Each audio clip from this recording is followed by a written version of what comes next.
Ladies and gentlemen of South Africa, before I hammer down today, let me tell you why you didn't hear from me this weekend. I was in Durban, enjoying the sun, enjoying the beach, spending time with friends and family, enjoying the smell of overpriced fried fish and fake designer flip-flops at the beachfront, and suffering through a 25-kilometer pilgrimage to Marion Hill Monastery. That's right, you heard me. 25 kilometers uphill in heat that could cook an egg on a pavement. And I came back looking like a roasted cashew nut and had to rest. But it was worth it. Oh, heck yeah, it was. I reconnected with my source because after what I saw in the news, I needed spiritual armor. Because when I got back, what did I see plastered all over the South African media? The VAT increase has been withdrawn. Oh, you sly devils, you thought you had us. Because guess what? The VAT increase should have never happened. First things first, who the hell thought it was a good idea to increase VAT in a country where more than 32% of the population is unemployed? You don't have a job. You can't afford food. You can't afford electricity. Load shedding is even making sure you don't even have a microwave to heat your own struggle food. And then these people above power said, let's increase VAT. That's like kicking a man when he's on life support. That's like seeing someone drowning and then saying, hey man, we're just gonna throw bricks at you instead of a life jacket. So you're telling me that the government thought it was a brilliant idea to increase the VAT from 15 to 17% over 2 years, in a country where over 32% of the population is unemployed and more than 20 million people rely on welfare grants. Like trying to milk a cow already on life support. The audacity. Because South Africa didn't need a VAT hike. South Africa needed a government that knows the difference between management, money laundering, and Gwede Mantashe's belly. But you want to know why we don't have that? Because it was never about helping South Africa in the first place. I want to cut the sweet nonsense. The VAT increase wasn't about saving the economy. It wasn't about recovery from whatever they wanted us to think. It was about nation building. It wasn't about that either. It was about greed. Simple. These people ran out of money. They sucked the treasury dry like a drunk mosquito at a blood bank.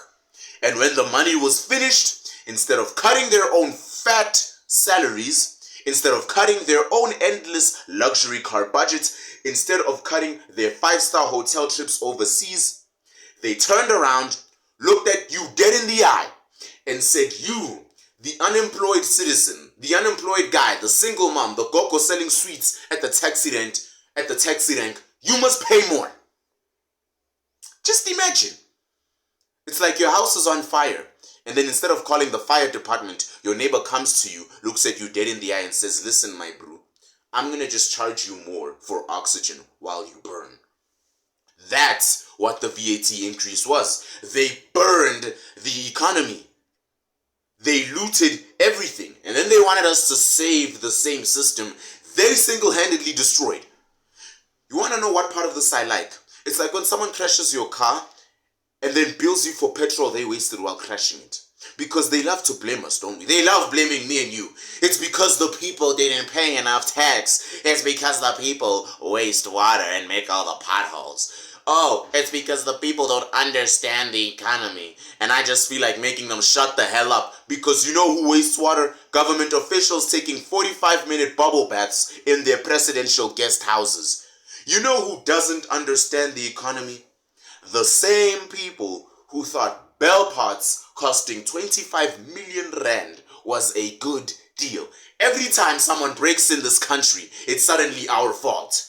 I mean, come on now. If South Africa was a family bride, the government would be the uncle who burns all the meat, drinks all the beer, and wrecks your car in the driveway, and then tells you, yeah, but you should have planned better.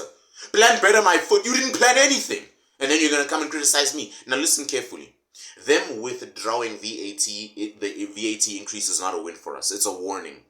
All right? It's proof they don't know. It's proof they know that we're watching them, right? They know that the fire is coming. It's proof that they know that this movement, you and me, are out here with eyes as open as me after drinking a McLatte at McDonald's. They know that the backlash would be biblical. They saw the anger online.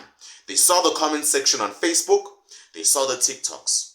They saw the Sambit coming back from Marian Hill Monastery with all the monks full on raged because they're not scared of riots anymore. They're scared of waking up the minds they worked so hard to sedate.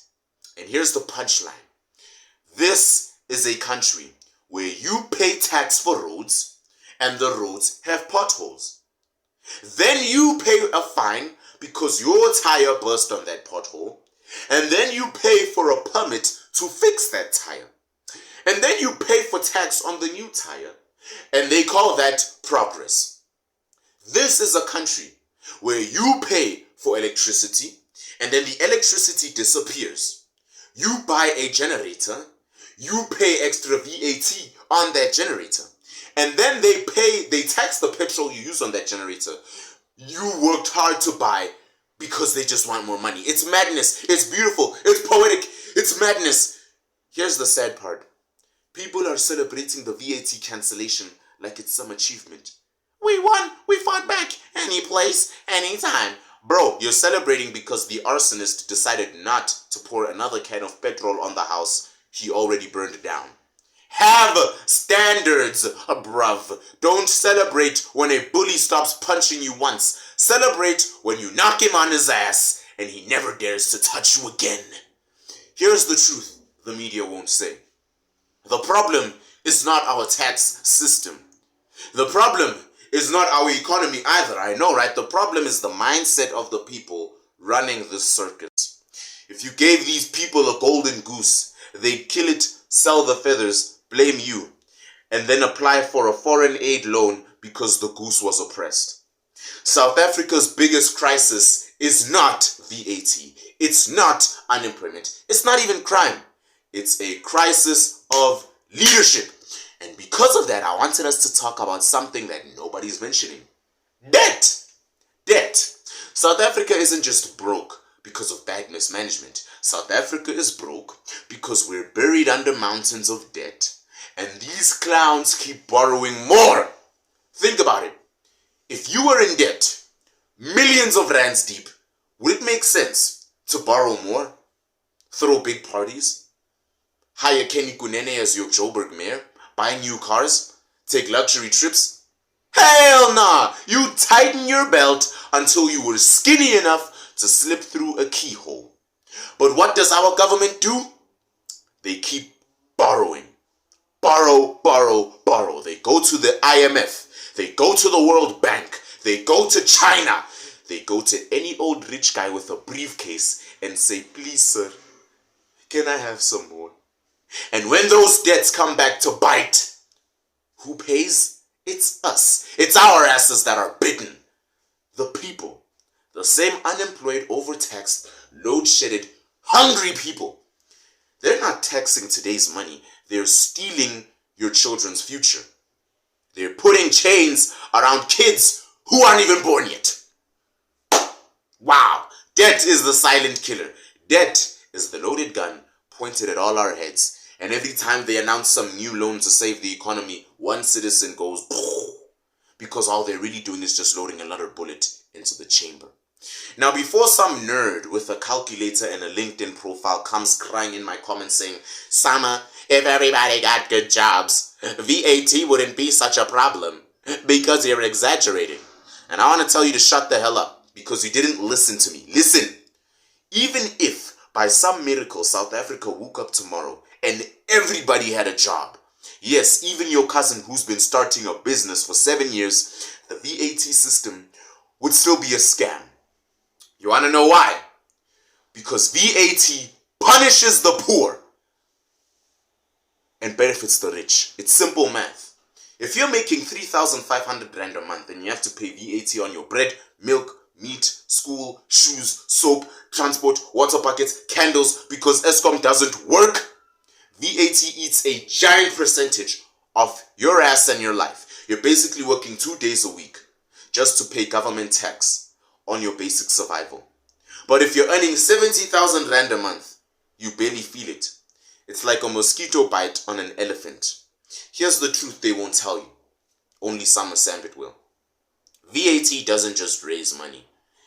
VAT keeps poor people poor. It locks people into survival mode. So they stay distracted, stay stressed, and stay desperate enough to be controlled. It's the perfect tool for a system that needs you tired, broke, and submissive so that you can be manipulated. Because if you're fighting for survival every single day, you don't have time to ask big questions like myself. You don't have time to start a business. You don't have time to rise up because you're too busy calculating if you can afford 2-ply toilet paper this month at ShopRite, counting the coins. And that's exactly how they want it. Full employment wouldn't fix it. The game is rigged. Much deeper than that. The entire board needs to be flipped over. So what's my solution? Simple. We stop playing nice. Stop playing nice. Stop being punched around. Stop begging. Stop pretending the system will fix itself. It's time to flip the script. Build your own systems. Make your own institutions and businesses. Spread information, not propaganda. Support each other and your communities, not these clown towns. And when enough people wake up, it's game over for the parasites. And let me leave you with this. If you're waiting for the government to save you, you're going to die of old age and disappointment. If you're waiting for the news to tell you the truth, you're going to die a fool. If you're waiting for a fair system to be built for you, you're going to die a slave. It's us. It's always been us. We're the ones who must rebuild. We're the ones who must lead and change things around here. Because if not us, then who?